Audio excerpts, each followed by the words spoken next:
Welcome to Shanmukha రుచులండి. మనం ఈరోజు చేసుకోబోతున్న recipe వచ్చేసి సేమియా కేసరి అండి.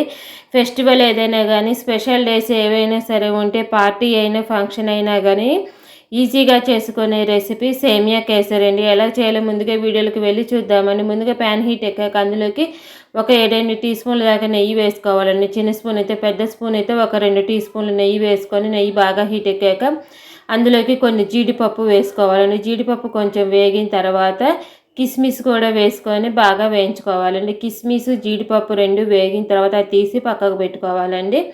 కిస్మిస్ జీడిపప్పు లైట్గా వేగితే చాలండి, బాగా మాడిపోతే బాగోదండి. లైట్ గోల్డ్ కలర్ వచ్చేంత వరకు వేగిన తర్వాత అవి తీసి పక్కకు పెట్టుకోవాలండి. అందులోనే 1 కప్పు సేమియా వేసుకోవాలండి. నేను తీసుకున్న కప్పు 1 కప్పు సేమియా వేసుకొని లైట్గా గోల్డ్ కలర్ వచ్చేంత వరకు వేయించుకోవాలండి. లైట్ గోల్డ్ కలర్ వచ్చేంత వరకు వేగిన తర్వాత అవి తీసి పక్కకు పెట్టుకోవాలండి.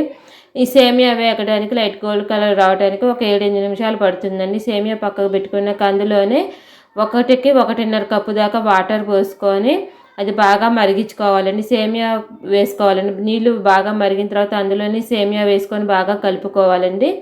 కలుపుకొని వాటర్ ఇంకిపోయేంత వరకు ఉడికించుకోవాలండి. సేమియా అంత బాగా ఉడికిన తర్వాత లైట్గా వాటర్ ఉన్నప్పుడు కలుపుకొని షుగర్ వేసుకోవాలండి. 1 కప్పు సేమియాకి 3/4 కప్పు పంచదార వేసుకోవాలండి. తీపి తక్కువ తినేవాళ్ళు 1/2 కప్పు వేసుకున్నా చాలండి. ఎక్కువ తినేవాళ్ళు సమానంగా వేసుకోవచ్చు.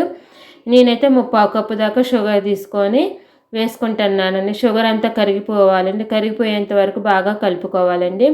మా వీడియో కనుక కొత్తగా చూస్తున్న వాళ్ళు, ఫస్ట్ టైం చూస్తున్న వాళ్ళైతే మా ఛానల్ని సబ్స్క్రైబ్ చేసుకొని మేము పెట్టే వీడియోస్ మీకు ఎప్పటికప్పుడు నోటిఫికేషన్స్ వస్తూ ఉంటాయండి.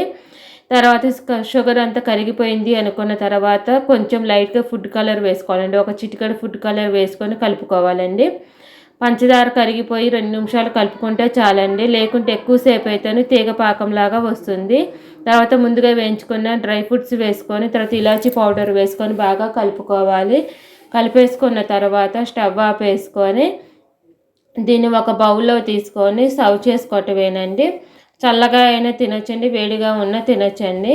ఎంతో టేస్టీగా ఉండే సేమియా కేసరి రెడీ అయిపోయినట్లేనండి. మా వీడియో మీకు నచ్చినట్టయితే లైక్ చేయండి, షేర్ చేయండి, సబ్స్క్రైబ్ చేసుకోండి. ప్లీజ్ సబ్స్క్రైబ్ అండ్ లైక్ చేయండి. Thank you for watching.